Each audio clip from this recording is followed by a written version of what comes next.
I'm the son of a national serviceman.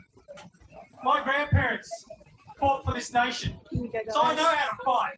I know what service means. I bloody well know what is best for this industry is decided by us.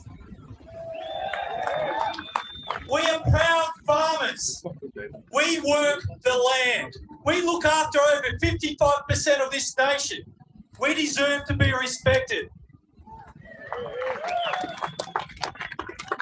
However, the reason why you are here today, the reason why I am here today is because we feel like we are getting stiffed. There we are. Tony Ma, your CEO, our leader in what we like to call the Canberra Embassy of Farmers, and I met with Anthony Albanese only half an hour ago. And we made it very clear we do not agree with the decision about the banning of live export of sheep. We made it very clear that we will not roll over on this issue, that it is here, we support it, we understand that they have different opinions, but they are not our opinions.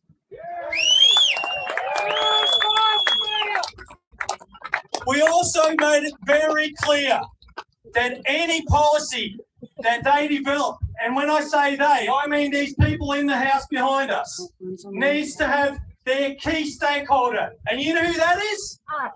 Us. Yeah. We need to be at the table. That is where we're going to get outcomes from.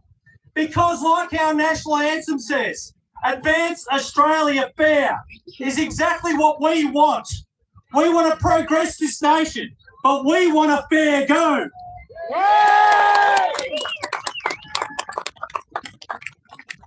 However, our concerns are this.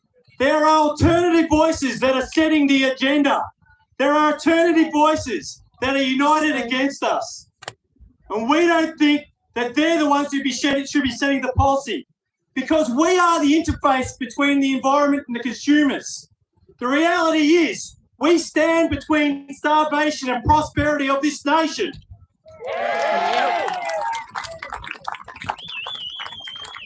Bad ideas that are created from activist ideologies and that aren't founded in farmers and fact will always be bad. And those voices are loud and they are very well resourced. They have deep pockets. Do not be under any assumption or any conclusion that everything stops here. We need to keep united. We need to keep pushing our voice first, because no one else will. It's those who show up have their voices heard. So we must be loud.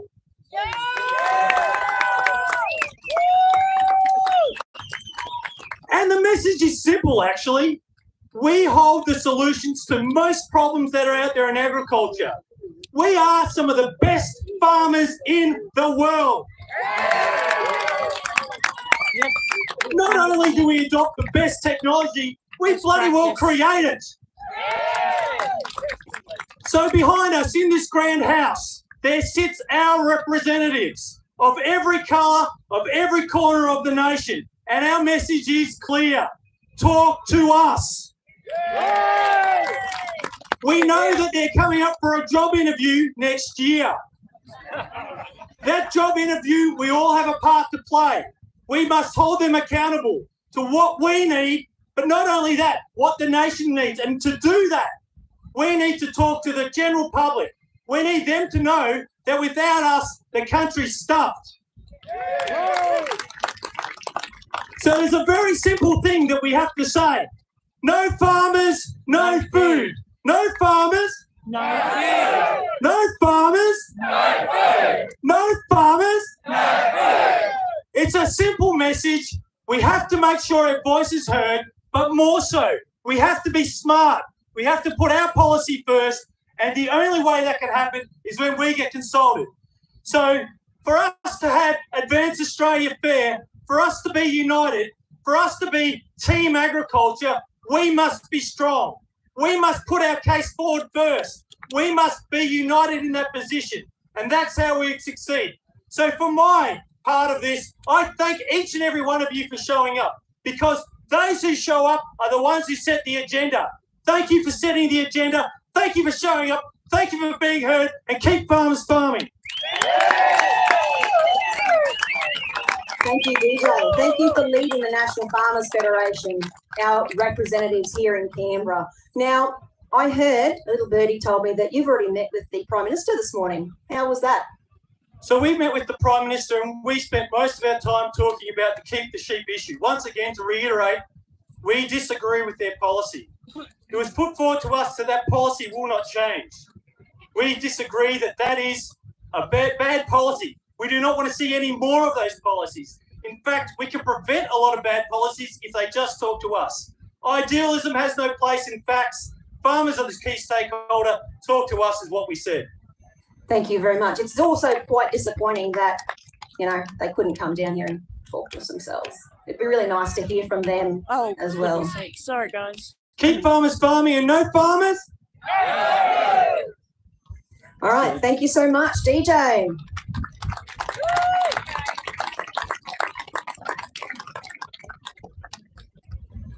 Rightio, so this is the moment, I don't know, maybe the journalists have been waiting for. Not so much you guys, but we've got some politicians here to speak today. David's grinning from the sidelines. He's heard me in action before. He knows exactly what I'm like. So I've got to get ready, guys, because we all know what politicians are like. I've got someone keeping time down there. So g'day, guys. Get the bell. This is the National Ag I'd Rally. like to introduce to the stage Peter Dutton, the federal member for Dixon and leader of the Liberal Party. Thought I'd pop up and support our farmers for a little while. Well, I had a everybody chance else today. too.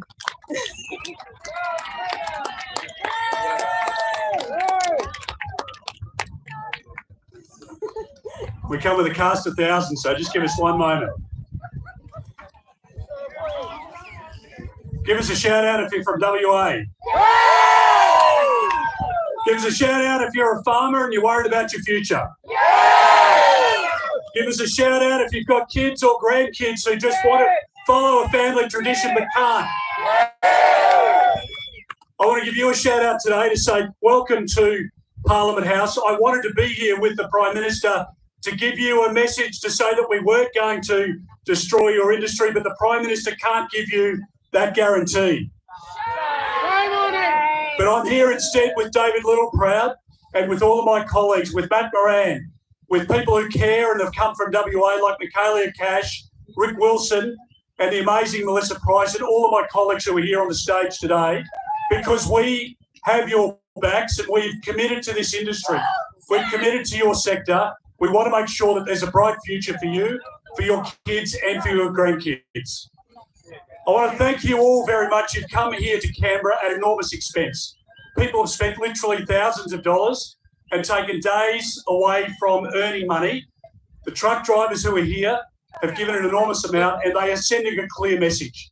And the message to this government is that we don't want to destroy the live export industry. We have an incredibly important international reputation. And across the world, Australia is respected. People have looked to Australia and they've seen over a long period of time a reliable partner, somebody who won't squib once you shake a hand of somebody you intend to supply a product to. But for the first time in a long time, it doesn't matter whether you're in agriculture, it doesn't matter whether you're in mining, it doesn't matter what sector you're in at the moment, there are people around the world in these markets who are looking to the Albanese government and all they see is great uncertainty. They worry about what's next. Mines with proper approvals close down. Farms who have for generations worked hard, have built an asset, have been involved in a legal industry, are now being told that there is no future for you. And I think the Prime Minister should revisit his decision not to be here with us today, to come down and say to you that the Albanese government has made a terrible mistake. Yes. Now answer this question, Prime Minister. Why would you forsake? Why would you say to the farmers of Western Australia that you have no future? Why would they ignore your pleas? And it's not just farmers, it's people who are involved in every aspect of the supply chain. People who are involved in providing feed, people who are contractors, people who are in small towns, people who benefit from the money that you spend in your local communities. They are all the ones that are going to be negatively impacted by this government's bad decision. We want the whole of Australia to hear this message. This is an important point. I know there's a lot of focus in WA. There's a lot of passion for all of us in the audience today and up here on stage. But I want every Australian to understand there is a human cost to this bad decision. There are families who at the moment are crying over a kitchen table, wanting to understand what their future is. There is no replacement for them. The Minister, Murray Watt, who was up with us at Beef Week and didn't have the decency to look farmers in the eye there to say that he'd already taken a decision. And the government says, well, you can just box meat and you can export that. That is not a reality. Let's be very clear about it. I've heard the Prime Minister say it, and I've heard both ministers now say it. It is completely untrue. What the government's doing here, and people in Sydney and people in Melbourne and Brisbane, people in Hobart, people right across the country need to hear the message that there is a human face to this bad decision. And the fact that you are here today, I want to say thank you very much for the passion, and I want every Australian to look into your eyes and know that they have a choice. They can support you or they can support Anthony Albanese. I want them to be with you. I want them to be with you, and I want the future to be as proud for you as it was a generation ago. I want your kids to be there with you and to support you in the business and to be ultimately able to put you into retirement, but at a time of your choosing, not the Albanese government's choosing.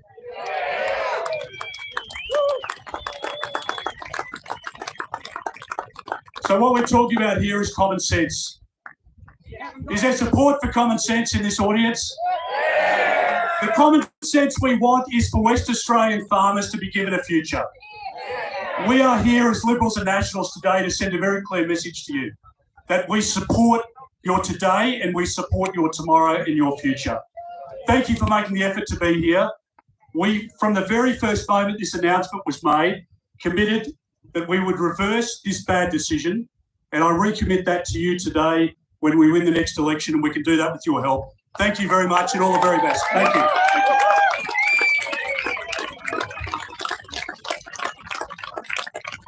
Well done, Dutton. And can I say to all you farmers here today, it's been 40 years since you've been forced to march on Parliament House to protest against the federal government.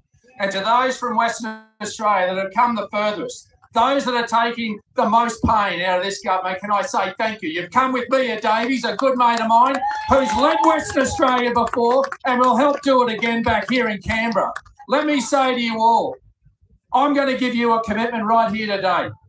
The first bill that I bring back to Parliament as the next Agriculture Minister is to repeal the live sheep export ban out of Western Australia.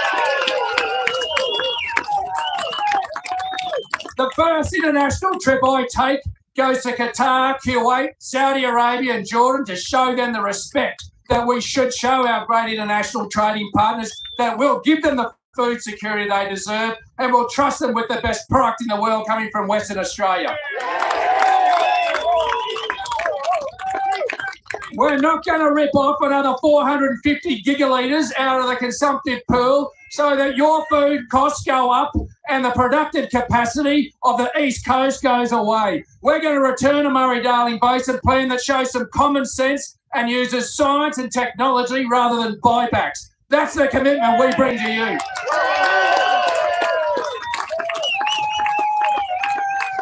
We're going to give you an ag visa that we promised you and started to deliver. And we're going to make sure that the PALM scheme works for you. We're going to make sure you have the tools that you deserve and the commitments we lived up to. That's what a common sense national Liberal government will bring to Canberra and give to you.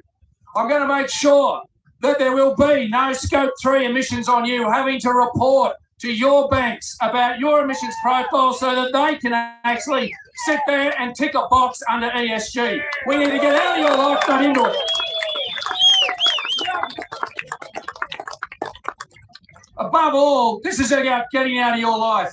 And particularly when you talk about the wind turbines, solar panels and transmission lines, it's tearing up our food security and pushing up everyone's food prices. We've got a sensible energy policy that shouldn't involve your livelihoods. It shouldn't take it away. It should create jobs in regional Australia, not tear them up. And we commit to you to have a sensible energy policy that leaves you alone and makes sure that regional Australia can grow and have the jobs that most people in the cities dream of. That's a common sense solution we're bringing to you. He has little to be proud of when it comes to the Murray-Darling Jew. The Prime Minister says that he's made 23 trips to Western Australia. Not once has he turned up to Katanning and faced up to those livelihoods that he's prepared to rip away. He hasn't got the guts to look you in the eye and tell you what he's prepared to do with you. If he believes so much in what he's doing, then have the courage of his conviction to stand here, look you in the eye and explain it. But he hasn't got the guts to do that, nor has his minister. What we'll say is what we're going to do. A Dutton Littleproud government is simply going to look you in the eye, tell you how it is, and get on with the job. That's our commitment to you. That's what we're going to do if we're elected. Thanks for having us. Thank you very much. I'm trying to be MC, but I'm surrounded by politicians, so nobody can actually see where I am. Here I am. Peter and David. Is Pete still here or has he run away? All right, so you may have noticed that we're asking the people who come up a few questions, and I promised the crowd here that politicians wouldn't get a free ride today, and I know you haven't had these questions in advance, so let's go. Peter, all good and well and good to talk about our energy plan and all those sorts of things, and we've heard a very stirring speech from David now about how you're going to look us in the eye and tell us how it is. That's exactly what we're sick of. We want you to listen to us. We don't want you to tell us how it is. We want you to say, here's my door, it's open, come and tell me what affects you and your communities, and let's make a policy together that will keep Australian agriculture thriving. So can I get that commitment from you here today that your door will always be open to Australian ag? Of course it will. And I'll just take you to task a little bit, because when you look at the people here, these are people who live in rural communities. These are people who work in their rural communities. These are people who represent their rural communities. These are people who listen to farmers and people right across the community on a daily basis. I always say in politics, look not what somebody says, but look at what they do. The Prime Minister and the Minister have taken a very different approach than what we've taken up here. And I'm proud of our team, and I'm proud of the fact that they represent us, not just on this issue, issues that David spoke about, other issues that we're talking to the mining sector about, and agriculture and regional areas, which have been put out into pasture at the moment. Because what is the government doing? The government is listening to Green voters in inner city Sydney and Melbourne. That's why you are being sold out. And that is not a feature of the Liberal and National Party coalition. So will my door be open? Will we listen? I think we've demonstrated that already. That's why we're here today, and it's why we listened to the pleas of those farmers in WA, in New South Wales, in Victoria, across the country. And that's why we've given a commitment reinforced by David and I here today. All right, thank you very much for that, Peter. Now, David, this one's for you. You and I both spend a fair bit of time on social media together, so you might have a bit of an inkling about what I'm going to ask. Well, you might not. Follow social media. Or we all know that's not true. So whenever I ask a question about David Littleproud on social media, I get told that he's owned by the mining lobby, which might be rude, might be true, I don't know. So we know mining is important to Australia. It's one of our biggest money earners, I guess. If it ever comes down to it and you have to choose between agriculture and mining, what are the Nationals going to do? Well, I'll put my record as the former Agriculture Minister, and even to your last question, I actually listened to farmers and made sure the reforms that I put in place, even through the live sheep industry, when people wanted to shut it down, we didn't take a knee-jerk reaction and ban it. We reformed it. And that was because all live cattle, we actually sat there and worked through it. So, yeah, we want to listen. We'll continue to listen. And that's where good policy comes from. You know what? The best policy I ever put in place was out of a shearing shed in Western Australia. A cocky asked me why we didn't have the same definition of lamb as New Zealand. And we were able to change that because he raised it with me and we could do it in a matter of months. That's what politicians should do, and that's my record. I'm proud to stand by mine. I'll put it against Murray Watts and Julie Collins every day of the week. Let me give you 6-4 on that. There is a place for mining. There is a place for coexistence, but we've got to make sure that our food security is looked after. That's the right of way that we're prepared to give. That's why we stand here with you. And it's not about having transmission lines, solar panels and wind turbines that take up all your landscape, that take away your food security. That's the common sense solutions. It's not coming from me. It's coming from these people out here. And we're prepared to challenge the status quo. We're about to put the biggest energy policy in front of the Australian people ever. Because we've got the courage of our conviction to say you shouldn't wear the cost again. I'll tell you that's because we listen, and whatever social media says, I don't really give a rat's. Photographers keep getting in my road. Thank you very much, David. I wouldn't have expected anything less. Now, Sweden began to come out here to front the farmers out selling their water. And you will not come out of that farmer house. And we screamed your name out for over 4 hours. Yep. So I don't believe one word to say. Well, let me tell you what I did for the Murray-Darling. Let me tell you, you got the Northern Basin Review. We saved 70 gigalitres being taken out of the Northern Basin. My own home community was going to lose that. I was going to lose Dirranbandy. I was going to lose Gundawindi. I was going to lose St George. I got the sustainable diversion limits, which meant we didn't have to do buybacks. We actually were able to recover the balance of the water out of infrastructure. That's the common sense solution I brought. And the other thing was, it was akin to getting peace to the Middle East. We got a 450 neutrality test agreed with all the states. That meant that 450 that's been thrown on you, that moment by this mob, was gone. So I'll put my record every day of the week about what I did and making sure farmers were looked after. Let me tell you, I don't support buybacks. I've seen the consequences in Deering and Gundawindi and St George, so I'm happy to stand here every day of the week and tell you what I did as a water minister and the reforms I put in place that has meant more people are sitting in regional Australia, more businesses are still surviving, rather than this lazy buyback option. I'll put it against any water minister ever in this nation's history. thank you for that commitment to agriculture, David. So now I'd like the politicians, you could probably leave the stage if you like, but I would like you to stay because our next couple of speakers have something really important that they would like to say to you. And so the very next person I'd like to invite to the stage is John Hassel. He is the president of the Western Australian Farmers Federation, and among other things, he is also a farmer himself, and he would like to speak to you and also has some words for our politicians. G'day, Fairgrow, Sasquatch. I'll take this one. The very first thing I'd like to do is to acknowledge a fellow called Luke Bowen, who was a magnificent champion for industry, and he's no longer sadly with us. But I think he fought in exactly the same manner that we've got to fight. He fought for the cattle industry in the north of Australia, and we're going to fight just as hard as he did. So RIP Luke Bowen, fantastic man. Another thing I'd like to say is we've got 98,600 signatures on our website, and we really would like another 1,400 to get to the 100,000. Now, I think the important thing to remember here is that talking about Luke Bowen, this movement started with the cattle industry lockdown. There was a knee-jerk reaction by the government in 2011. It was the roots of the campaign. The next part of it, where it continued to grow, was the Awassi Express, where animal activists paid shipboard staff to film cruelty. And there's fairly good evidence to show that they may well have paid the animal activists to turn the air conditioning off in order to kill those animals. Make no mistake, the animal activists want all animal exploitation stopped, including your pet goldfish and including your guide dogs. That's how manic these bastards are. You're plain talking. And finally, this rally grew a large trunk with the introduction. Am I speaking too fast? Oh, we're moving. There we go.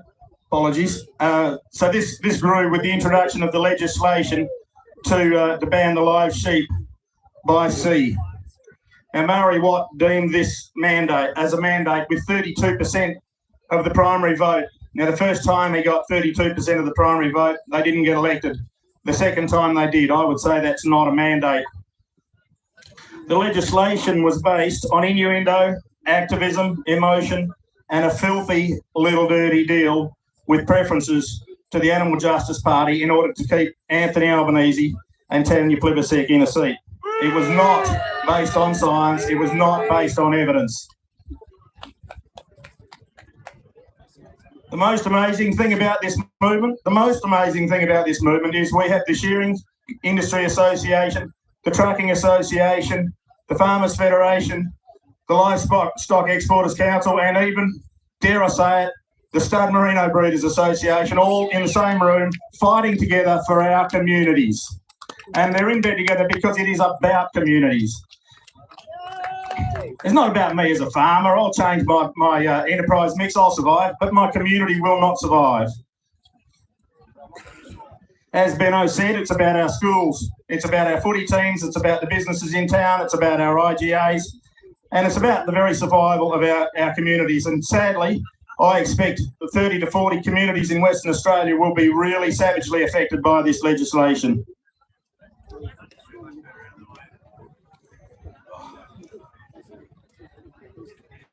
And it's not just about sheep. There are so many other things. We heard about the cattle class action, which the government still hasn't paid, and they're just playing bastardry doing it, not paying it back. It's about injecting compressed carbon into the Great Artesian Basin. It's about Murray-Darling buybacks.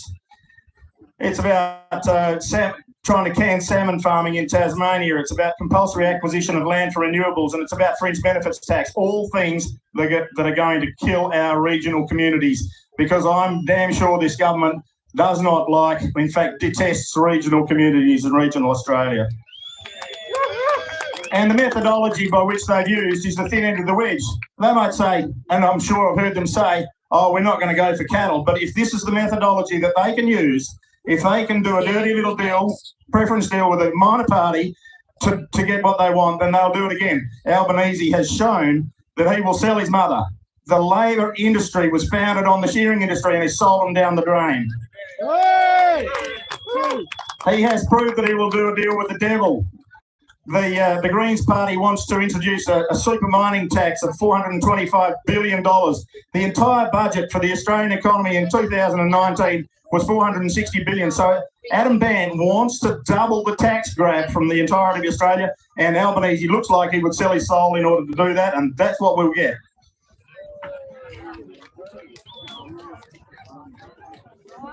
So we've already seen businesses in Western Australia close down and have problems from this. I visited 2 businesses the other day. Top Gun Shearing, they've already put one guy off from their business. And I was at Harvest Air, and they've actually not sold one single landmarking cradle since the decision to lie down to can the trade, because we've already been affected by it.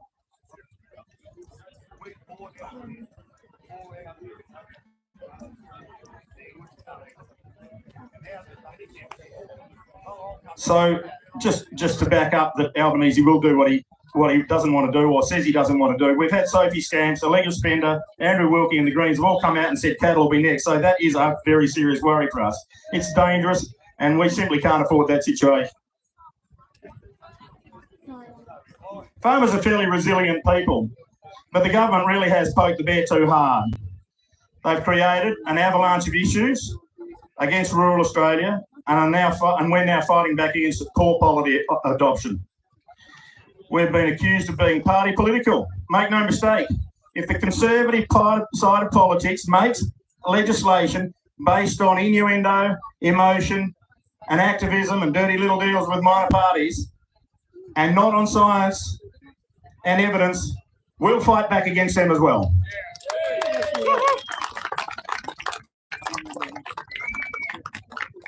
Our message today is to get off our backs, get out of our pockets, keep farmers farming, and keep the sheep.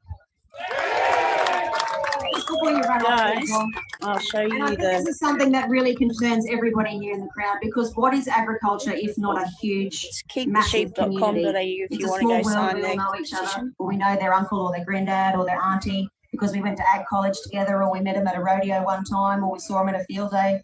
So, John, what's your concern for regional and rural communities in Australia?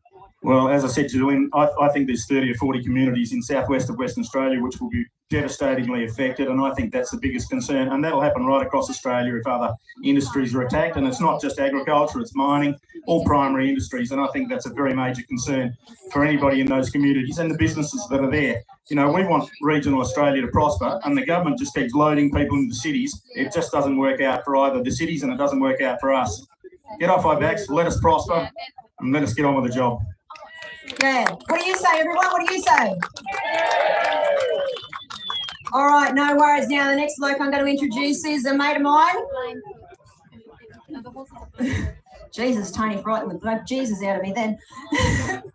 I'm going to introduce David Connolly, or DC as he's known. He's the immediate past president of the NTCA, the Northern Territory Cattlemen's Association, and they represent over 90% of the territory's pastoral industry, from small family pastoral holdings and Indigenous enterprises up to large corporate enterprises. And DC's going to talk about something near and dear to his heart. G'day, Cloudy. Can we get this one working? Beautiful. Hello, as Gillian said, I'm David Connolly, the immediate past president of the Northern Territory Cattlemen's Association and a current director of the NFF.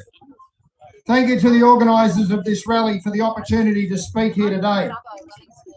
It is a sad day in Australian agriculture when the very people who grow the food and fibre that this country needs to survive are treated so badly and disrespectfully by their elected government on so many fronts that they need to gather here in this place on this day to voice our collective grievances on behalf of the Australian agricultural community. Our daily lives, the business of farming, is now being influenced so negatively by government that we are forced to gather and try to force the wool from the eyes of those in a position to do better. So that's why we're here. And to be honest, I'm pretty cranky about it, that I have to be here at all. That a complete lack of respect and empathy from our own elected government has resulted in this. For all of us, I live in the Northern Territory, more than 4,000 kilometres away. A big drive and 2 aeroplanes to get here, to this miserable place that for the good it has become would have been better left as a sheep station. At least it may have been productive. I have left my wife, my family, my employees, my people, my animals, and my land to be here. And so have you. Today across Australia, fences wait to be mended, waters tended, troughs cleaned, hay to be stacked, seeds to be planted, rural produce to be carted. Whilst we gather here and tend to this business, no one is seeing to our daily jobs. A government of understanding, of empathy and respect would see this as a problem. They would understand that agriculture is the heart and soul of our nation. Instead, this government continues to roll out policies harmful to our rural industry. And where are they? Well, they're hiding up there, hoping we go away, treating us with contempt. Well, it is now time that this government learn that we will not be taken for granted, that if we cease to exist, the nation will cease to exist. As a matter of fact, I know where the government is because the opposition just told me. They're in the courtyard getting photos of their caucus. We're not even worth a photo session. But I left my country behind so that I can stand here in my nation's capital and say enough. The voting public, well, that's you and me, need a federal government that will listen and act. We certainly have politicians that engage but don't listen. We have politicians that engage, listen, but don't act. We even have those that act without engaging and listening. But imagine a government that will engage, listen and act on the facts in the interests of a better Australia. The government cannot be a wild dictatorial organisation that gets to tell hardworking Australians what they can and will do with their lives. They don't get to shut a market or a trade down due to their sensibilities being hurt or because some activist is triggered and feels offended. Well, at least they shouldn't. And a brave, honest government wouldn't. But this federal government doesn't like farmers.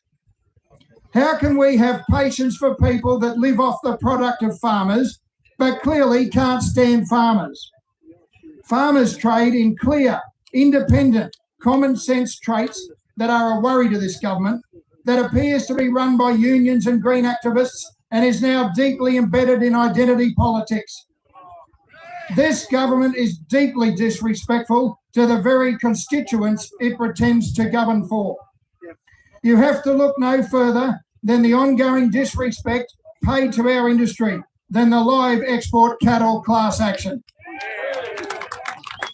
In 2011, 13 years ago, after a horrendous knee-jerk reaction, the Gillard Labor government shut down the northern live export cattle trade. Despite every clear-thinking person advising against it, and despite the government promising industry otherwise, they just turned off the tap. The tap to our income, to our customers' food source, and to the welfare of animals left mounting up in dry conditions in Australia's top end, with the next round of weaners coming through. How typical. A government that doesn't understand the business, making a major decision against advice from industry on animal welfare grounds that caused huge animal welfare issues on our farms.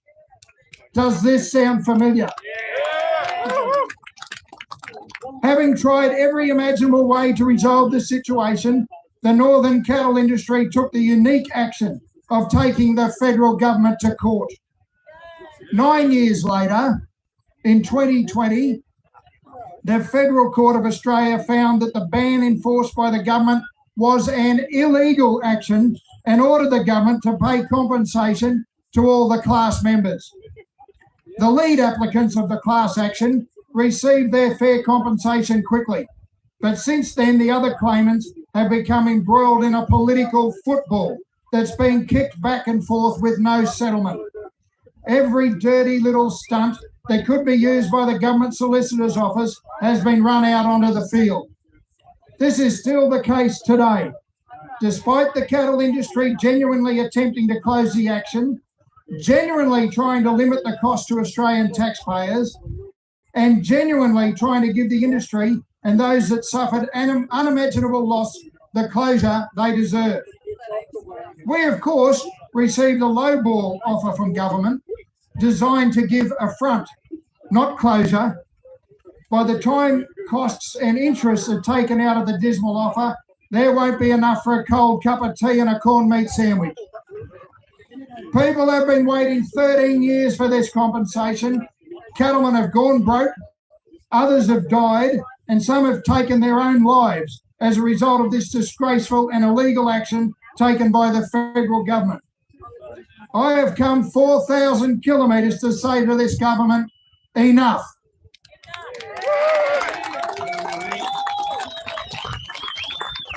No matter how thick your skin is, and mine is pretty weathered, if you continue to get kicked, it starts to wear pretty thin, I can tell you. Remember, this was an illegal action perpetrated by the same people who are in government now that were in government then. The very same people. Albanese, Burke, Wong, Shorten, Bowen and others.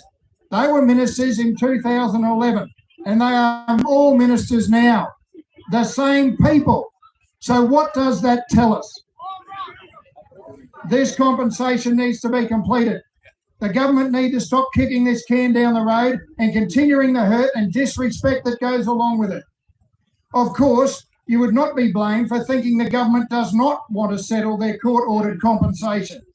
It's a political H-bomb, because when the Australian people see the cost of the government's illegal action transferred into a payment to be borne by the taxpayer, then the incompetence of this decision will truly be known. We don't seek a reward for being right. It's justice for being wronged. Our industry looks for support, not sabotage. Help, not hindrance. Respect, not restriction.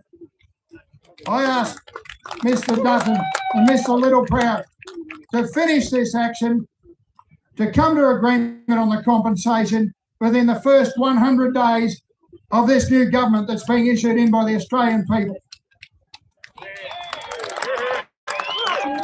The live sheep export ban is also an example of extreme prejudice brought by a government on one section of an industry. This is a measure designed only to placate the sensibilities of inner city elites in Sydney and Melbourne.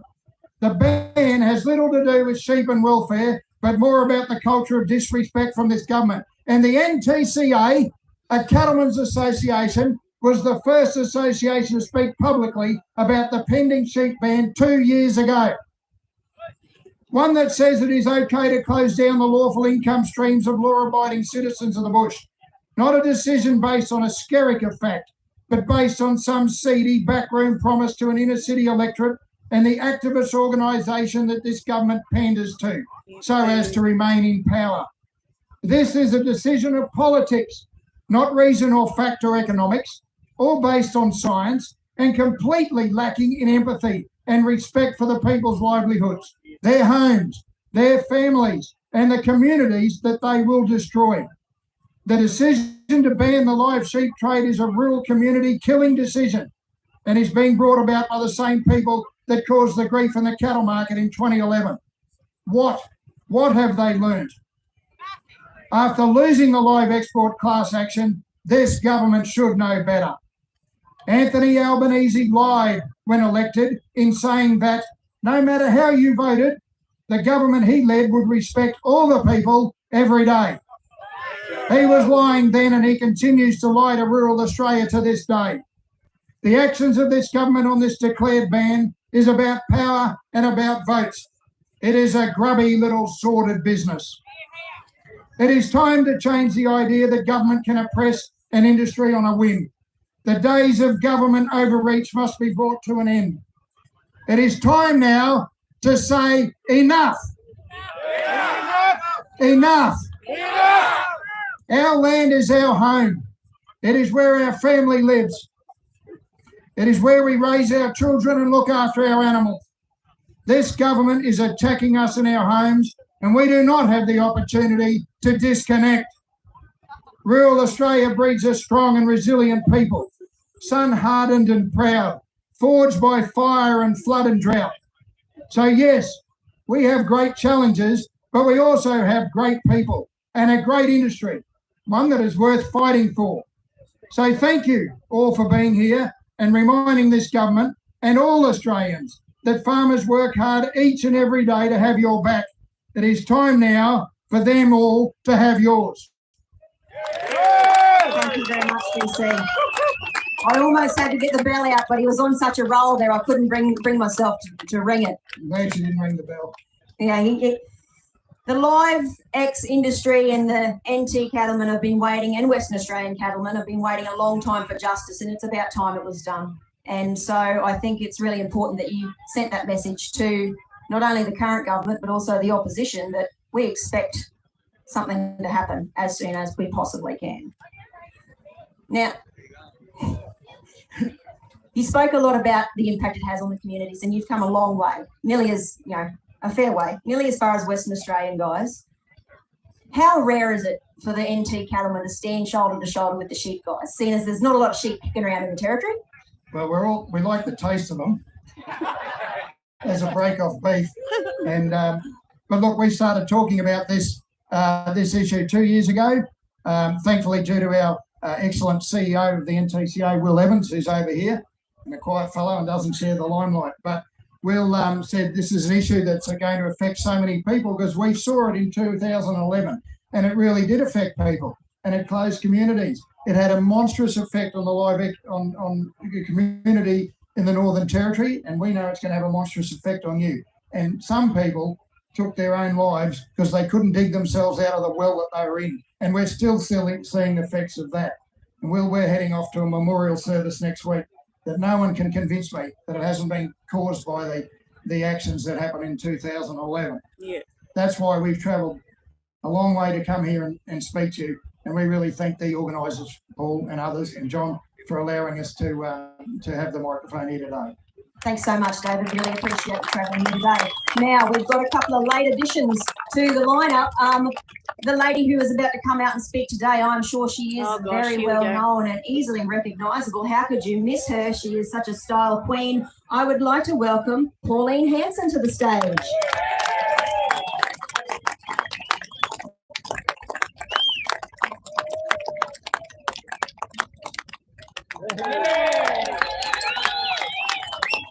That That's my message and has been my message for the last 28 years, fighting in this place for some common sense and for the farming sector. Isn't it amazing? You probably haven't seen so many politicians get together in one meeting for a long time. Isn't it great to see some politicians want to work together for this issue? And so they should. But it should have started in this place long before this, to have so many people travel from all over the country to come here on an issue of saving the farming sector, the live sheep export. Whoa. One Nation will support this. I have spoken up. You talk about persistence. Thank Christ you've actually come here, because your numbers say to the rest of this country that the farming sector will not be rolled over. You will not be walked on any longer. You are fighting for yourselves, your livelihoods. I went to Western Australia recently. I actually spoke at that rally. It broke my heart to see a young farmer with his father, 5th generation, saying, I'm losing my future. I had another farmer come up and said, Pauline, what do we do with the sheep up north of Gerald? I spoke about it on the floor of Parliament, and I called on this government. Well, if you're going to actually force farmers to actually shoot the sheep, you pay for the bullets, you pay for the shooters, and you pay for the mental disturbances this is going to do to people as well. The impact is wrong. This Labor Party and the Albanese government, he is the worst Prime Minister I have ever seen.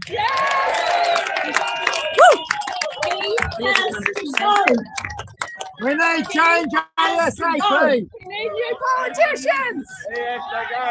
We need change. We need new politicians. He does have to go. And I am going to give my message on the floor in a 2-minute speech between 1:30 and 2 o'clock, and I am going to let him have it. And what I thought about him, he was nothing but a hypocrite, a two-faced hypocrite who tells the people one thing and does another. He talks about consultation. He talks about accountability. There has never been any of that with this government. And along with his mates, the Greens, their destruction of this country is going to take a lot to actually turn around. Yeah, and I will say the same for David Pocock, Senator for Canberra. The ACT is no better as well. And a couple of the other independents, I have no time for either, and not listening to common Pocock sense. is anti-family. He's not just woke, he is anti-family. He thinks people with family are You're bad. right, the gentleman saying about the dairy farmers. It's about all farming. Irrigation. I actually raised on the floor of Parliament a private member's bill in 2018 to get a fair farm gate price for our dairy farmers. That is the cost of producing that milk plus a 10 cents a litre. Guess what? It went down by one vote. One vote, I lost that. I got to send an inquiry into it. So the people you think are supporting you don't support Exactly, you. Pauline. So have a look at the political parties and what they truly support. And also the sugarcane growers, where I got them their code of conduct. I got it. Not the Nationals, I got it. The code of conduct. So you are not the first ones I will stand up and fight for in the farming sector. Talk about persistence. Do not give up. Remember what's happened to me over the years. I've been in this since 1996. They thought they could railroad me. They thought they could imprison me. They thought I'd be gone. And I kept rising from the bloody ashes because I believe in my country. I believe in the people. I believe in fighting. So I'm telling you, throw this bloody mob out. Get a change of government. Vote One Nation, because you will get the truth only out of me. I won't tell you something to your face and do something on the floor of Parliament. You'll get the truth from me, and I'll always be honest with the Australian people, so you know where you stand with me. We want throw this action. bloody mob out, and I wish to see Peter Dutton as the next Prime Minister of this country. Thank you very much, Pauline. Thank you so much for coming down here to support Australia's farmers today. I really appreciate Thank you, and thanks for coming. Right, so we've had another late edition, and I have made special time for this because, you know, I grew up in Queensland. I'm from a little town called Richmond in Midwest Queensland, for those of you who know it. I went to school in a place called Charters Towers, and I went to school with some of Bob Catter's kids. So, Bob, would you like to come up to the stage and have a few words for us? Oh, look, we've got a dog doing tricks down the front. I hope someone got that on the... And also a shout out to everyone watching on the live stream. We've got a bus full of farmers broken down on the side of the road, but they are all watching it on the live stream. So say good day to those guys. Yay! This cameraman is about to go and stand in my way, I'm sure. All right, Bob. Come over here and let's hear, Bob. Because I know you've got a soft spot for Australia's farmers too, seeing as how you know so many of us.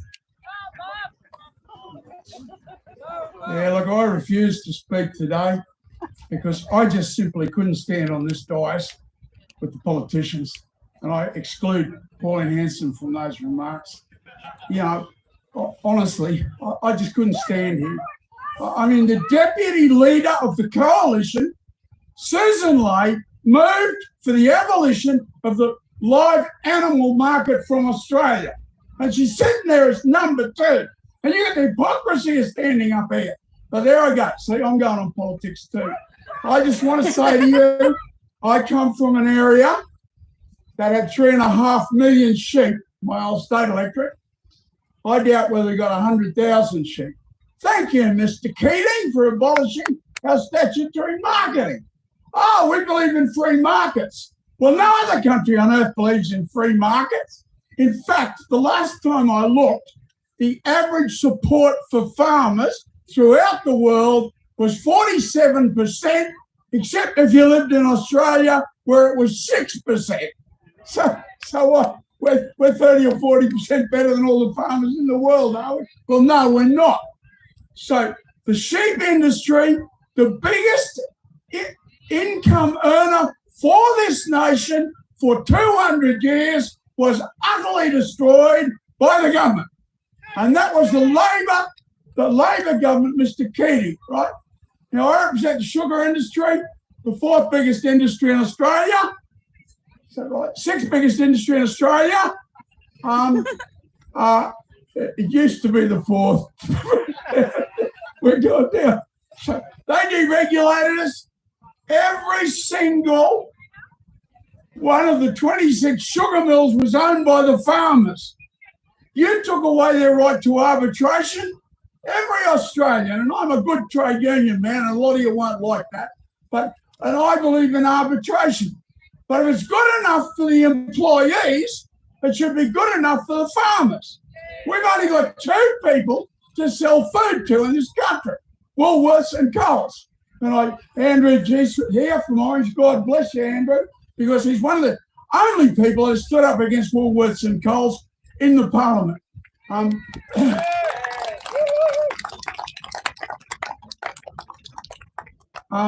just want to say that I just felt so uncomfortable being up here after all those people. As a kid of 13, I joined the Country Party, and I stayed a loyal Country Party member till my party left the Country Party. And then I had an alternative but to leave them and end up where I am. But please, people, please, we need a Country Party back. Not a National Party or a Liberal or Labor Party. We need a party that is specifically there to represent us. And the message I want to give to you, you don't have to win 30 or 40 seats, right? There were 3 independents in that parliament, and they were grovelling on the floor and licking our boots.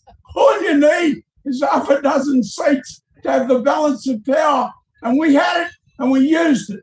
And those great men like Jack McEwen and Doug Anthony. I mean, and I conclude on this note. We have 3 giant income streams in Australia: iron ore, coal and gas. The governments gave the gas away. So gas is gone. You get nothing for gas, right? Coal, 62% of Australia want to close down. So it's gone. So next thing down is gold, and right beside gold is cattle. And if you go down, this country goes down. If gold goes down, this country goes down. Because we've got nothing left now. They've destroyed everything else. I took it all. And I'll just go back to the sheet for 1 second. And I don't want to speak too long because you've been a very, very good audience. It was bringing 6,000 million, bigger than coal. It had been the biggest earner of money for this country, for the country's entire history. And the free marketeers, and they're in the Liberal Party, they're in the Labor Party, they're in the National Party, they are all free marketeers. Well, you want to go out there and compete against a market that is anything but free. 47% average subsidy for farmers throughout the world, except in dumb Australia and dumb New Zealand. Where we produce the best Thanks very produce, much, mind you. Well, thank you For that very much. rousing speech. I feel ashamed to be up here, really, and I've got to say that to you. But Chief McCarthy said you don't go up there, I'll bash you, so here I am. Thank you very much, Bob. All right, now, New South Wales farmers. They represent the interest of its farmer members in the state. They represent farmers across all agricultural commodity groups, as well as interests that matters to rural communities. So here today to speak for New South Wales is Xavier Martin, President of the New South Wales Farmers Association. Thank you all. I'm back here like many of you for not the first time, but I think it's the first time we've had a Prime Minister so gutless he doesn't turn up. So I've got good news for him. I've got this on one page, and we know he can read one page. So all of you here would rather be in your trucks, in your paddocks, or anywhere else growing healthy food and fibre. But seeing we've had so many seriously ill-informed decisions month on month coming out of that house behind us, we've got to address them. Now, the Prime Minister has gone on about his own struggles in a house in Camberra, and since then he's collected 4 or 5, plus this one. And he wants all of us as Australians to go through those struggles. Why? Right across the sheep belt and across the nation, all we're asking for is a fair go. And all we're getting is really bad ideas that are making things worse based on theories that are completely ignorant of the practicalities in the paddock. And I can say ignorant because it's not hard to hear from farmers. You just need to be prepared to get out of your ivory towers, this one behind us, step away from this great washing machine of Canberra, this brainwashing machine, and drive even an hour either way, either Yass or Coomera or Braidwood, and you'll find men and women with facts to share. You can't grow anything without water, and that's one of the concerns that's brought many of you here today. The Murray-Darling Basin Plan is one of these really bad ideas that are making things worse.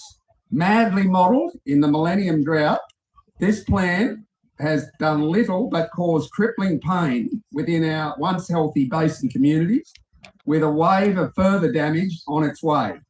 And make no mistake, the future envisioned by these ill-informed theoreticians in this house Why behind is me, he just getting they'll stop clicks at from nothing politicians until all and the not food and streaming clothing this in to our his shops thousands is and important. thousands of subs? So for goodness sake, how many Sydney harbours were full of fresh water have we tipped out to the sea? 50 last year. Now they want another one.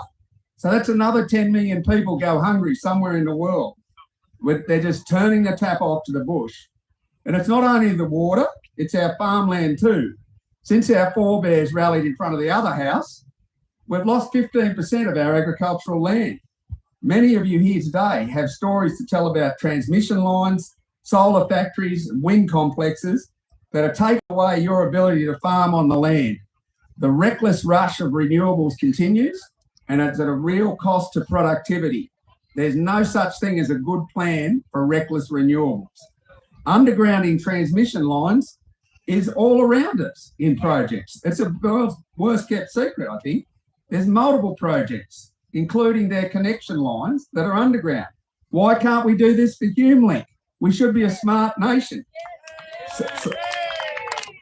Solar panels and wind turbines shouldn't be put on the most productive ag land. That's nonsense. These new sources of power must be put in the right way, at the right time, in the right place. and some of it is got to be underground. We stand ready to help with that if only the federal government would come out and listen. Aussie farmers are feeding and clothing the whole nation and multiple times as many globally. And we care for the landscape, and the facts of farming cannot be ignored. Mega middlemen in our supply chains must stop squeezing our farmers just because they can. Ill-informed activists must stop peddling fake news about farmers and pushing those anti-farming agendas onto governments. And if this madness doesn't stop, all the pollies will wake up one day and realise they've got no clothes or food, because even vegan food and clothing is grown on a farm.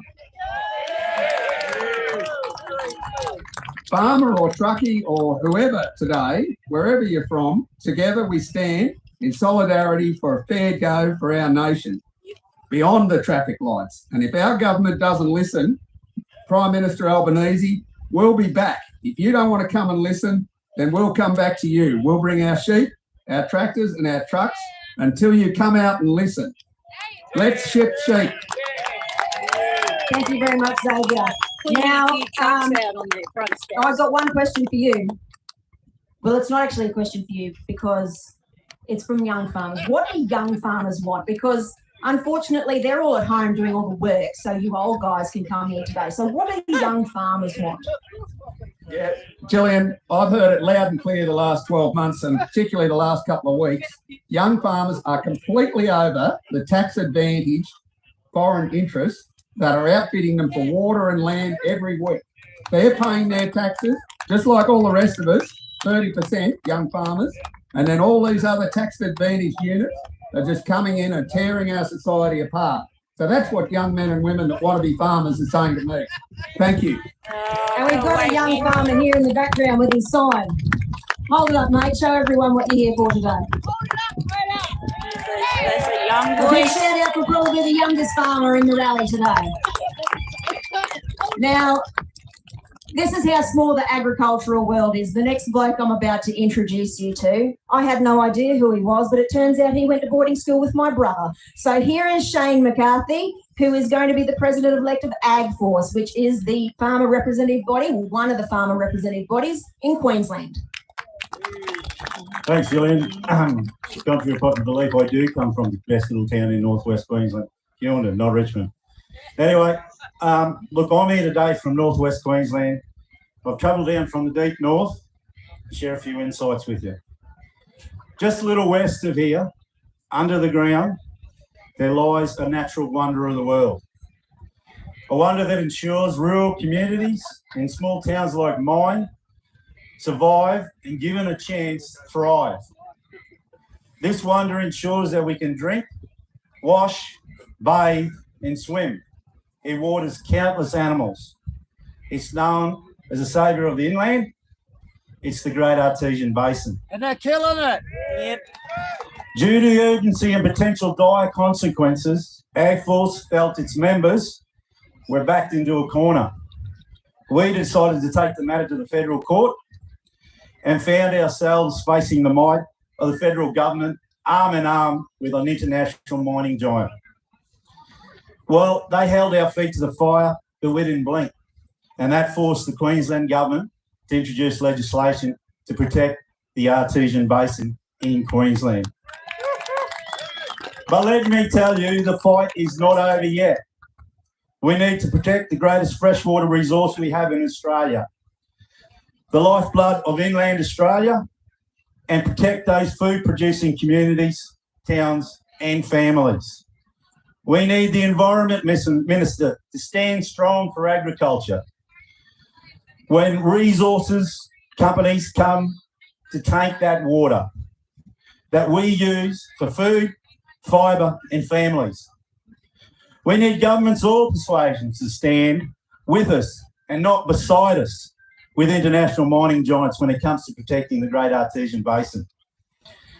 AgForce had to stand strong when the government and an international company stood side by side in court, and there was nothing wrong, and said there was nothing wrong with pumping industrial waste into that pristine water resource.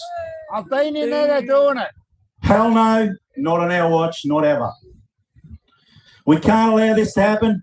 It needs to be protected in the other two states that the Artesian Basin is and the Northern Territory. ASAP. This is a water that we use for food production. The water is used for fibre production. The water sustains inland families. It never passed the old pub test, and the Queensland government eventually protected it. The Senate inquiry said protect it. So let's just get on and get it done. Also, in my part of the world, we need to ensure agriculture, and not just my part of the world, sorry, everywhere, that our inland communities are front and centre when it comes to these renewables that are developed, and not there after they're rolled out. We need a master plan to manage the impact of our farmlands on these projects as they're rolled out, and not after the horse is bolted. We need to maximise the benefits for our communities and for our children and their children and the generations to come.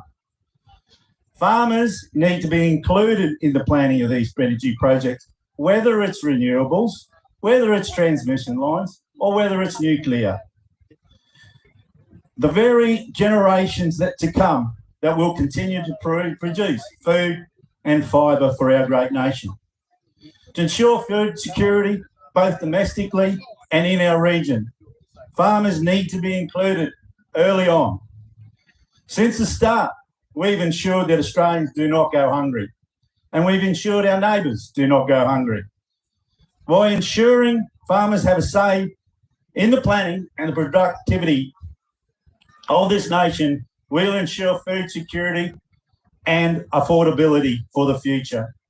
We need the federal government to take farmers seriously, to include us in the planning, to stand with us strong in our communities. This enables the growing of food and fibre. If you truly, these guys up here, if you truly want to understand farmers, leave the bubble, come down to see us where we live, we love, and we work. See us with our animals, our crops, and especially our land. And then you may understand that we are not part of the problem, but we're definitely part of the solution. Thank you. Thank you very much, Shane, or as my brother would call you, Big Sheep. Just before we head off, I grew up on the GAB, like Shane, and I don't think you can underestimate exactly what it means to inland Australia across so many states. And AgForce fought the good fight on behalf of SA and NT when it came to stopping mining companies doing ridiculous things to probably the biggest and best water source we have in inland Australia. So what does the government need to do, Shane, and make sure that never happens again? It's simple. Just with the EPC back, call it back in, you put a water trigger in it, and then nobody can put carbon into our aquifer to wreck the aquifer. Without the aquifer, not only is there no agriculture inland, there's nobody inland. There's nothing inland. Thank you very much, Shane. Now, Thanks, love. We are running over time, which is not really a surprise because a wise woman once said to me, do not get between a politician and a microphone. And we've had extra politicians turn up today. So thank you to those guys who turned up and brought their, I guess, focus to this issue that we have. I'll just do a quick couple of shout outs. The guys who were broken down on the bus at Gundagai are now in the Gundagai Club. And so they are actually watching the live stream on the TV there. So everyone, a big round of applause for them. They are not on the side of the road anymore. And we also have people online watching from Cranbrook, Meekatharra, Brisbane, Congenip. I'm going to get these Western Australian names really wrong. I'm so sorry. Darkon, Armidale, Bunaloo, Billawheeler, I know that one, and Dandaragan? Darrigan. Thank you very much. And I also like to give a shout out. We mentioned the politicians and the media before. The hardworking guys of the AFP, they're all around us. I hope they're having a good time. When you knock off, guys, there's food vans over here. Make sure to avail yourselves of the food vans. We're going to start the band up later this afternoon. I hope you enjoy yourself. We also have my dream come true. We've got one lady here protesting against live export, and don't take it personally against her. I would just like everyone to acknowledge her passion and her commitment to her beliefs She's just like us. She believes very strongly in something. She's wrong, but she is here doing what she believes is right, just like we are here doing what we believe is right. And I think we have a lot more in common than some of us might like to admit. So on that note, I'd like to now invite Zara, Loeen, who is the CEO of the National Irrigators Council. Thank you very much. Hey everyone, and thank you all so much for putting the tools down this week, coming to Canberra and joining together for a united voice. For farmers wanting a fair go for their industry and for regional communities everywhere. So thank you. As the CEO of National Irrigators Council, I'm extremely humbled to be here. What each and every one of us do as farmers and where we live in regional communities matters to every Australian. You produce the most efficient, sustainable food and fibre and have a critical role in feeding Australians and feeding and clothing our nation and others around the world. When agriculture does well, so does Australia. And it's for that reason, ladies and gentlemen, that we're here today, so that governments work with us, not against us. We want a future for our industry, for our environment, and our communities. But we all feel under siege from a government that seems to make decisions without the facts, with no care of the impact it will have on people and rural communities. And it's almost secretive in its consultation, wanting to favour others, some stakeholders over others. This isn't a farming problem, but this is a question for every Australian. How do we want our decisions made? Decisions being made right now up the hill will shape our future, and we must be part of the solution. Irrigated agriculture is nearly a $20 billion industry. We feed and clothe Australians, and together, the whole agricultural industry drives our economy. But changes are being made to water markets. We're reforming our national water framework, and we're rushing through changes to the Basin Plan. The Basin Plan has removed 1 out of 3 litres of irrigation water from our communities.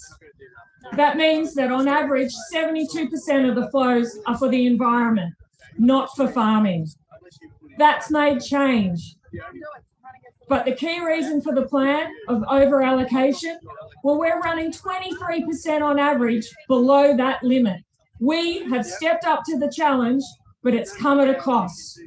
It's a cost we're not sure of what that is at the moment, because once a $13 billion plan has now got not-for-public production in the budget papers, and our best estimates might add another $10 billion to that bill for another 450 gigalitres.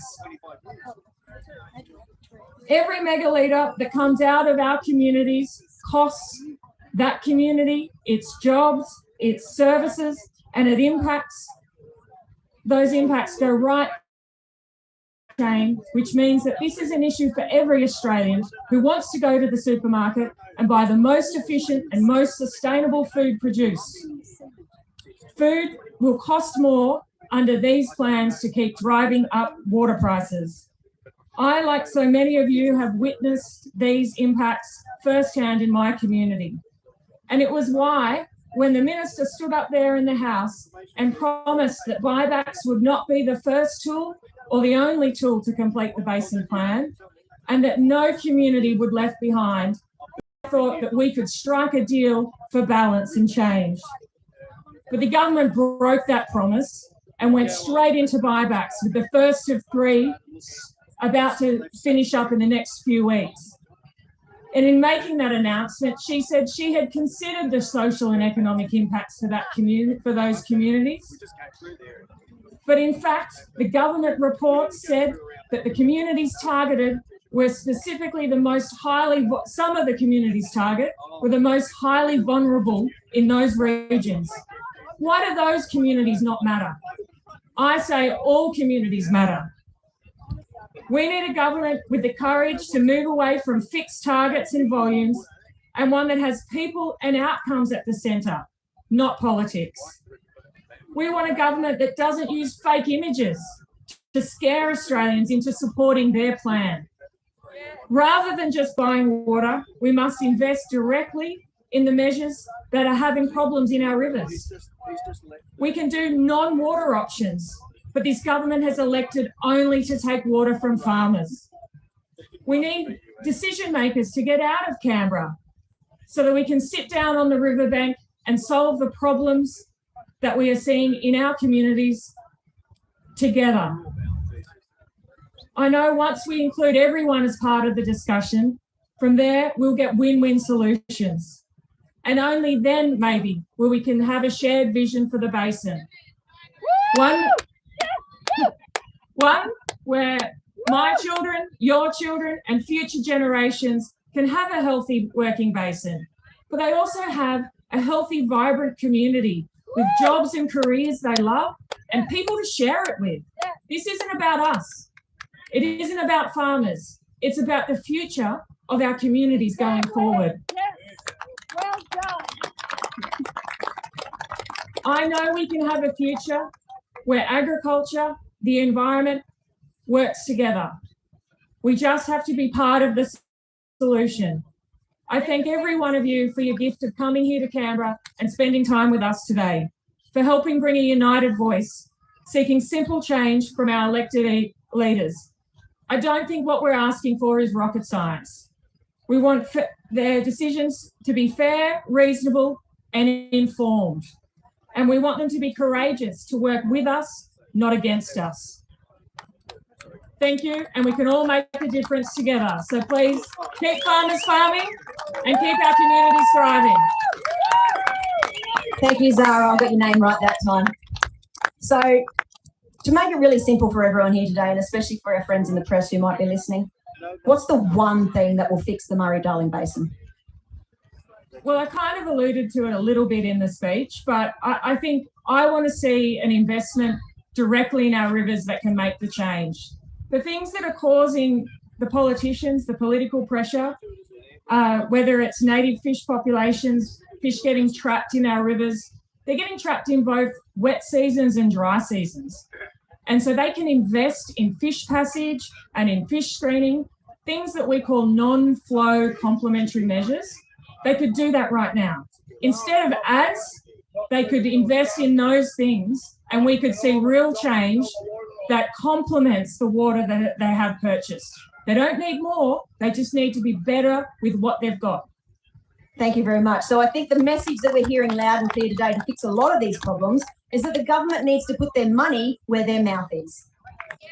All right, so I'm not sure if Holly, who's doing magic work down the back, got this message, but I'm taking an executive decision and bringing up Alan Piggott, who is the Deputy President of Livestock SA, my SFO, State Farming Organisation, because our comms officer has to catch a plane. So welcome, Alan. Thank you, Gillian. What a great crowd. I think it just reflects the importance of this issue. I mean to say, as producers, our core business is growing crops and looking after animals, but to have everyone out today, I think just makes everyone realise in the house behind us how important this is. From Livestock SA's perspective, the key message is this protest is not just about live export. It's not just Western Australians who are concerned about the future of their communities. It's about politicians making informed decisions based on science and evidence. We can't have politicians kowtowing to the people who don't really matter. We need to make sure that we have information going to those politicians. We need to make sure that they're making their decisions based on science and evidence rather than ideology. That's all I've got to say. So congratulations, everyone. Thank you. Thank you, Alan. I coached him well, can't you tell? All right, so the next one that we've got to speak here today, it would be really hard to take a drive on any Australian road and not see a sticker on the back of a truck that says, "Without trucks, Australia stops." And for those of us who rely on heavy vehicles for our day-to-day lives, we know exactly how true this is. Agriculture and road transport go hand in hand. We rely on each other for our very survival, and we are extremely honoured to have them stand with us today. Please welcome Rachel Smith, Executive Director of the Australian Livestock and Rural Transporters Association, to the stage. Well, thanks everyone for coming today. It's a great crowd and it's great to see the rural communities represented so well. As my introduction suggested, I represent over 750 hardworking trucking businesses around Australia. LiveX affects my members in WA. I'm sure Benno will correct me if I get this wrong, but I think it's about 30% of their annual revenue. But you know, 90% of Australians live on the eastern seaboard in major capital cities, and it's the people in our regions that enable that quality of life that they enjoy. Without thriving rural communities and industries, everyone, the cities, the bush, coast and inland, everyone suffers. That's the counter. Rural transport operators are unsung heroes of moving food, fibre and critical goods for construction, medical, aged care and other purposes across our vast nations. My members are often family-run businesses built and rebuilt over generations, just like farming businesses, and they are the hard-working backbone of the Australian economy. My members alone contribute about $5 billion to the Australian economy, and we support industries such as the $15.5 billion grain industry, the $20 billion beef industry, $3 billion wool industry, and $11 billion horticulture and $4.4 billion dairy. Simply put, as in my introduction, without trucks, Australia stops, and so does access from farm gate to market. Yet the government continues to seek action and take advice from those in our cities, not those working on the land and providing for our cities. ALRTA members are the connective tissue driving the Australian economy. Regional and rural communities need a voice at the table. As with everyone present here, we're all suffering from increased insurance costs, wages and fuel. I did notice a placard about no cuts to the diesel fuel tax credit scheme. We would wholeheartedly support that. And, you know, these mum and dad businesses, they're struggling. They're struggling without being pushed over the brink. I'd like to remind everyone and everyone here as well that everyone in this room was, critical during the pandemic. We kept everyone fed, we kept everyone clothed, and we actually rode through it fairly well. And it's the same when it's flooding and railways are out. Truck drivers, we managed to get our goods and services through. Across Australia, there has been, as everyone here could attest, an underinvestment in roads and infrastructure in anything outside of our cities. Bad roads mean bad outcomes for Australians on safety, logistics, as they lead to rising insurance costs and a growing human cost. I mean, we just have to look no further than the Bruce Highway this week. Rural and regional communities matter, and the government needs to stop taking them for granted. And in terms of my members, we're not just moving goods, we're sustaining families, supporting regional economies and feeding the nation. Every dollar in agriculture in the agricultural industry creates $6 in the supply chain, and we're a crucial link in that chain. Thank you.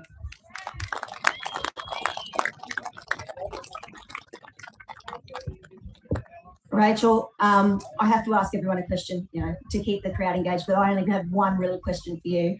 As a fellow fancy boot aficionado, where did you get your boots from? Beef Week in Rocky this year. Of course you did. Thank you very much. All right, so everyone is doing so well and you're being so patient because I know it's hot and you're tired and you're hungry and thirsty. We only have a few more speakers to go, I promise. And I want to make sure that the people online feel that they are valued and recognised as well. So what I would like the people who are watching online to do is jump on your social media and just give me a tweet or pick the NFF or whoever you want to follow and let me know what commodity you produce, whether it's carrots or rock melons or sheep or wool or both, alpacas, camel milk. I don't care. I want to know where you're from and what you do because I want to show the world the breadth and scale of Australian agriculture. All right, so now another lady with fancy boots. I always love a lady with fancy boots. This is Jo Hall, CEO of Wool Producers Australia, and a very excellent person. Thanks, Gillian, and thank you all for not only being here, but for hanging in. We are getting towards the end of it, I promise, and I will not be talking for long. So as mentioned, my name's Jo Hall, and I am CEO of Wool Producers Australia, which is the representative group who advocates on behalf of Australia's wool growers. So look, I'm a terrible public speaker, and I have struggled quite a bit with what I might say today that might be a little bit different to the other speakers. I think I'm going to fail in that, but something I can speak about that will be different is that I'm going to talk about my family. Today in the crowd is my dad, Ron Hall. Now, Ronnie turns 81 in 2 days' time. Happy birthday, Dad. And while it has taken nearly 81 years, today, Ronnie, like all of you, became an activist. And the reason he has become an activist is because he is becoming increasingly worried about the bureaucratic red tape and draconian legislation that people in agriculture are facing. My family has been producing on the same piece of land since 1864. And the only way that we have managed to do that is that we have looked after our people, our land, our water, and our animals. And if we had not done that, we would have been out of farming generations ago. During the 160 years my family have and will continue to manage external factors such as floods, fires, droughts, and volatile commodity prices. We have also worked within the law of the day. But what we haven't needed and don't need going forward is government interfering in our day-to-day operations, particularly when governments are increasingly being influenced by those who have anti-farming agendas. But there is another reason that Ronnie is here today, and that's because his 30-year-old grandson, my nephew Dan, is also in the crowd. Dan is a potato grower and prime land producer. And Ronnie knows, as you all do, that Dan's generation and future generations should not have to deal with the ideological burden of an out-of-touch government setting legislation that is incompatible with farming practices.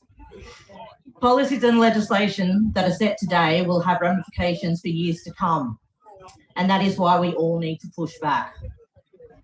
As industries, we have tried to work with government, we have turned up to meetings, participated in public consultations, and made comments in the media, but unfortunately, this seems to be falling on deaf ears.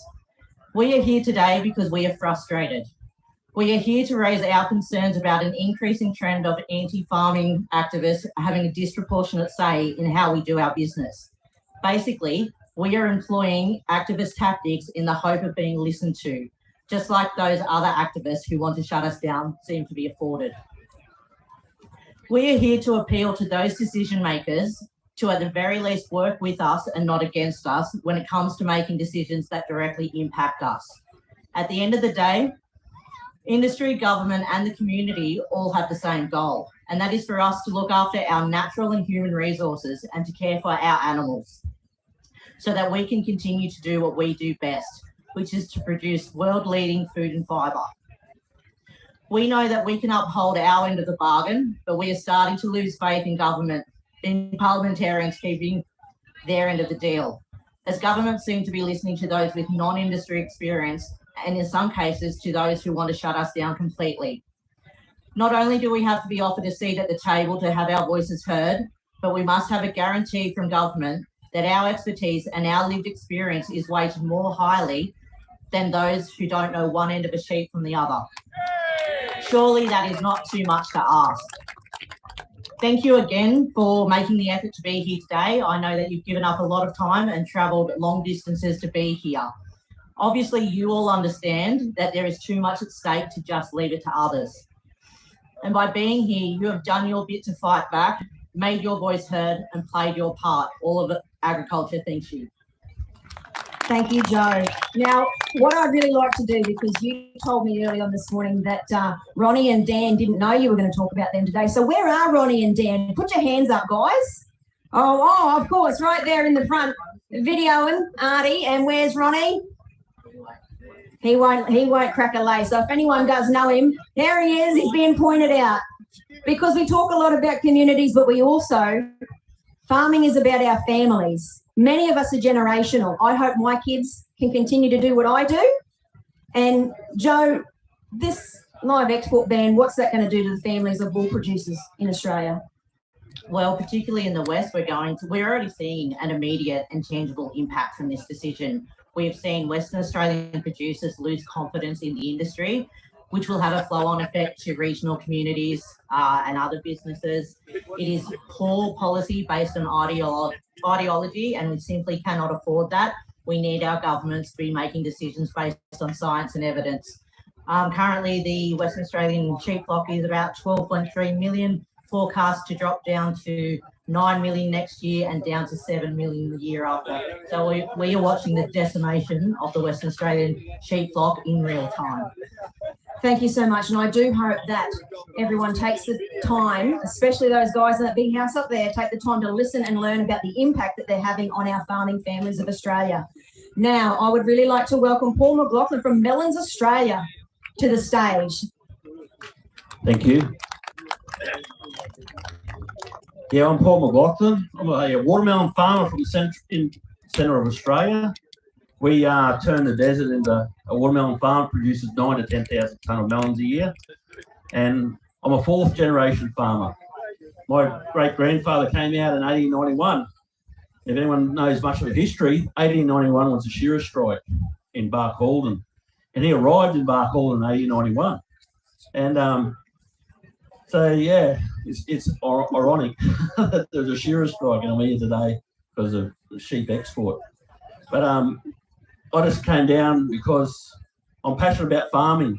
I've fought droughts, I've fought floods, fires. We've had fires this year, last year out in the middle of Australia, and banks. I've had my rounds or two with banks, but our greatest risk to our business today is government policy. It just keeps changing every year, and it's getting harder and harder. So that's why I came down, is because the future is in the hands of these jokers up here. I can't even see them. Where are they? What are they doing? You know, they don't care. I can tell you they don't care about us. They don't care about the farmers. They don't care about where their food comes from. They think, oh, the farmers in Australia will stop growing it, we'll get it from somewhere else. That's the problem. They don't even understand basic economics. You just look at their debt the last 4 years. They have no idea how to manage a cold bath, I reckon. They couldn't run a cold bath. But economics, it's simple. If you spend more than you make, you go broke. That's what this government's doing, and that's what they're trying to do to farmers. 100%. Why would they want to wreck an industry like the sheep industry in Australia that is the largest sheep meat exporter in the world? Australia is the #1 sheep meat exporter in the world. And the live export is actually worth $1.1 billion US. The Australia is 85 million. What we should be doing is going, how come we can't increase this by 3 times? It should be a $250 million business, not 85. It used to be 20 years ago. So basic economics is something new to this government. And I think it'd be really good if we got rid of them. Basic economics, you have it's good to have 3 markets, the sheep in Australia. You've got wool, got meat, and got live export. It's the same in horticulture. And these jokers haven't done nothing for horticulture in the last 10 years. We're trying to export stuff. The only thing they've got access for is apple, oranges and grapes to China. And they're really proud of that. They doubled that. But Australia could actually produce so much more. What is our biggest thing on our farm? And it's the biggest thing probably in horticulture, is access to land and water. That's really big. I'm only supposed to have 3 minutes, but I come from the Northern Territory, and Dave Connolly, he only had 3 minutes too, and he took 12. So I might take 5. I didn't actually come down. I come down from Brisbane today.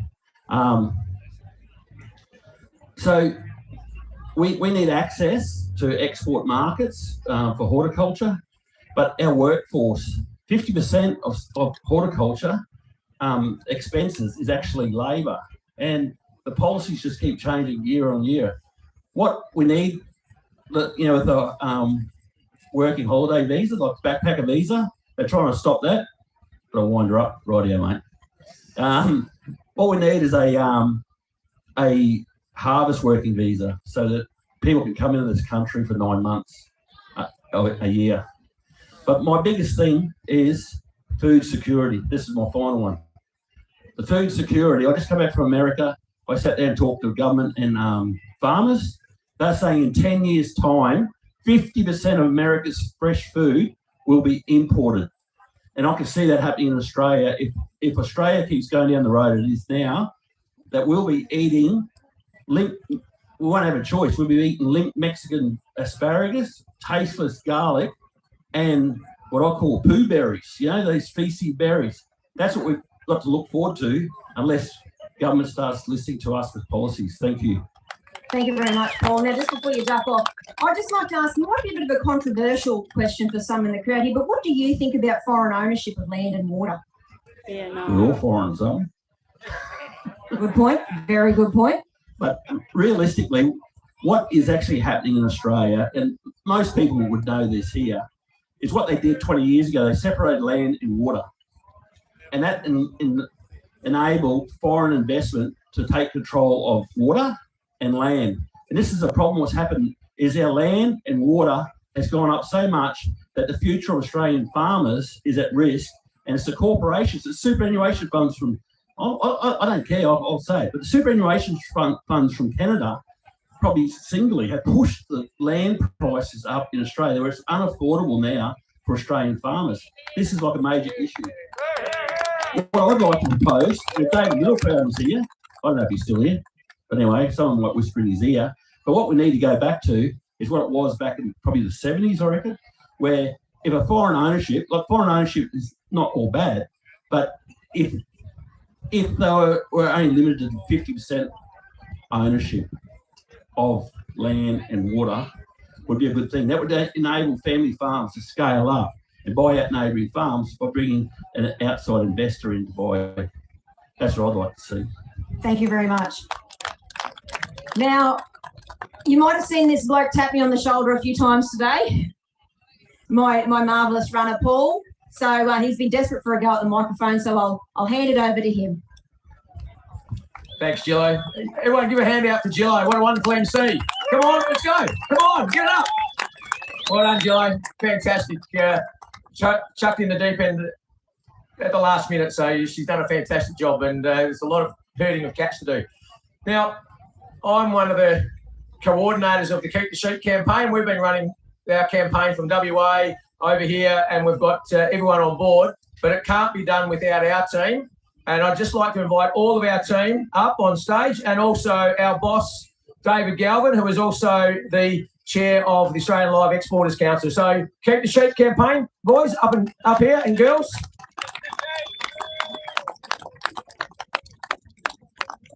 We're going to let Galvo have a bit of a chat and thank a few people, and then we're going to get a chant going. Galvo's going to lead us off. So when you finish, Galv. Yeah, no, listen, I just want to thank everyone who's come here today. You've done yourselves proud. You've done yourselves extremely well for your families and everybody.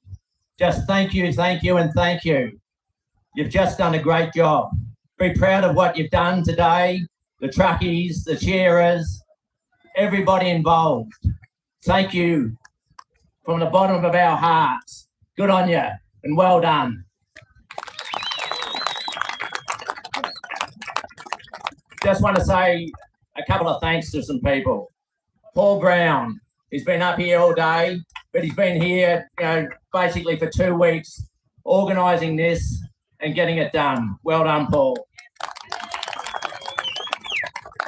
Holly Ludeman, just a genius. She works so hard for the sheep industry. Just amazing what she does. Put your hands together for her. John Hassel, Chair WA Farmers. Just done a great job. Just a brilliant work. Put your hands together for him. Mark Harvey Sutton, CEO of ALEC. Great bloke, hard worker, great advocate. Put your hands together for him. And his team at Alec.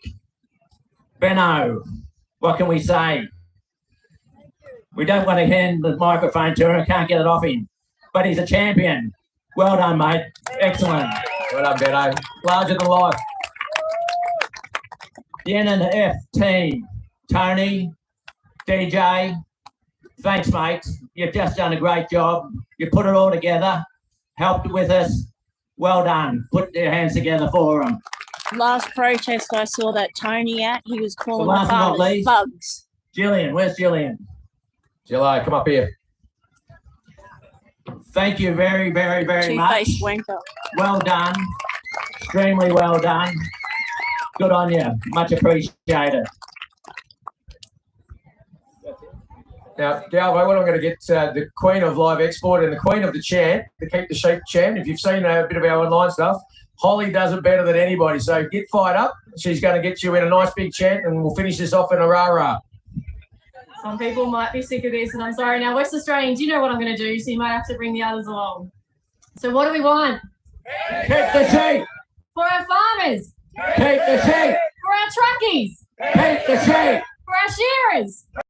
For our country towns. Keep the sheep. What do we want? Keep the sheep. Come on, one more. What do we want? Keep the sheep. Thank you, everyone. We don't tell them what to do. They tell us what to do, and they told us, fight this like hell.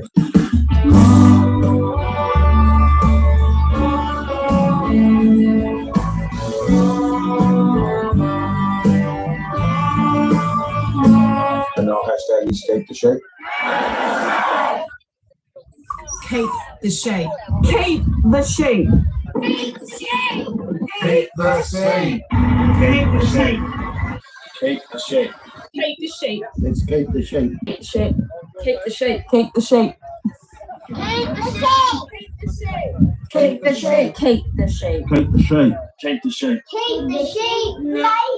Keep the sheep. Keep the sheep. Keep the sheep. Keep the sheep. Keep the sheep. Keep the sheep. Keep the sheep.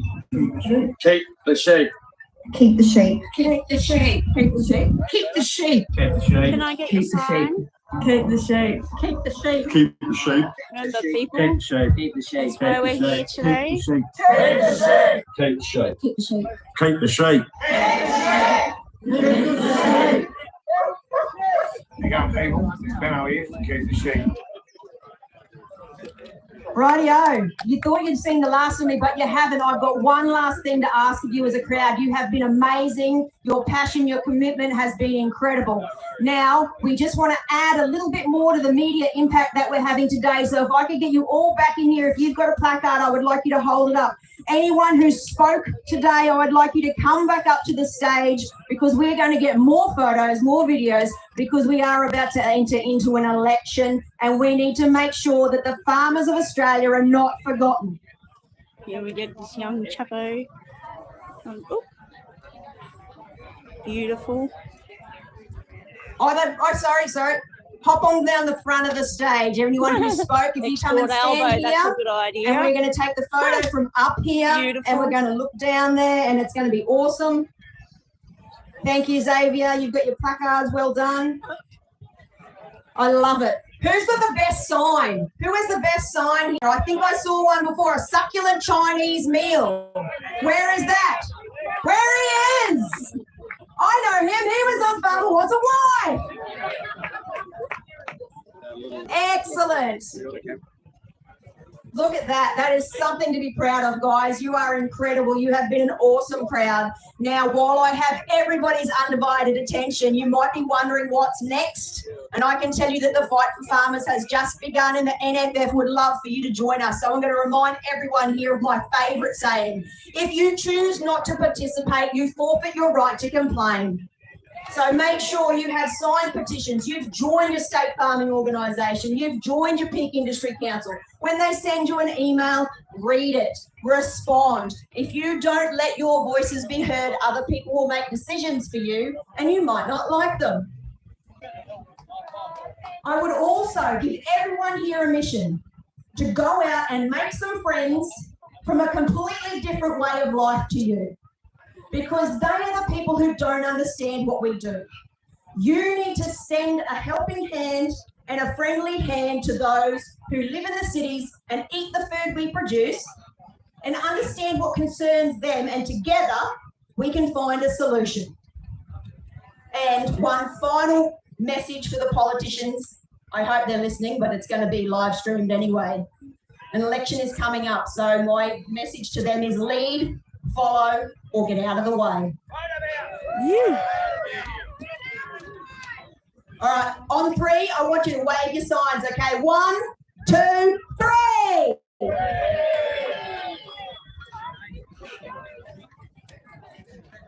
All right, now a cheer from the crowd.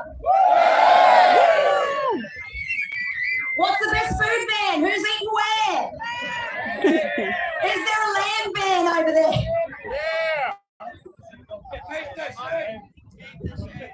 Thank you so much, everyone. I know many of you. They're going to eat the sheep rather than keeping the sheep. I have been your MC. I have loved every minute of it, even the last minute changes and the politicians. It's been an event to be proud of. Thank you very much.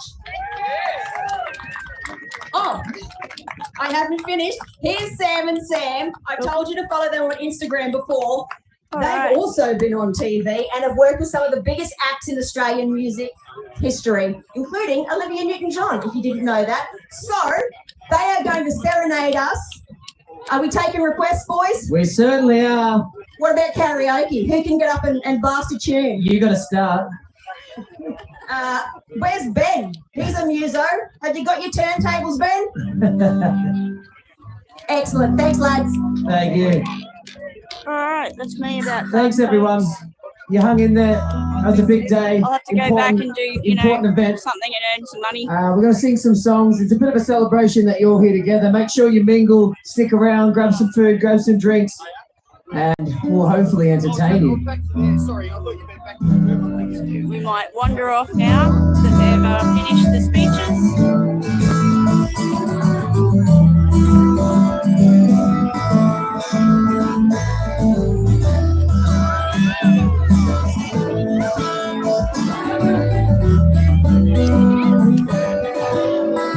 Walking round the road, singing stormy weather.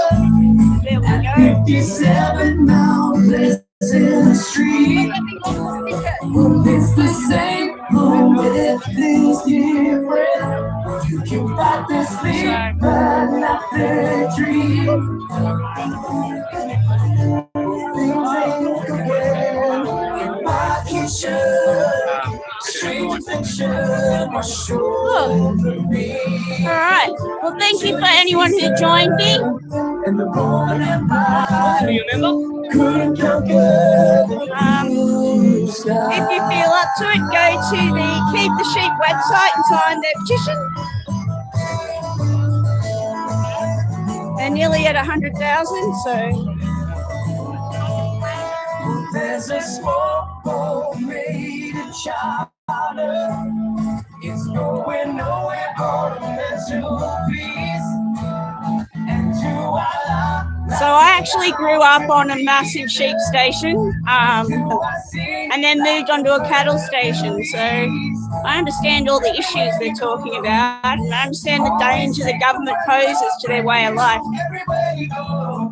I hope you enjoyed the speeches. I hope there wasn't too much buffering going on.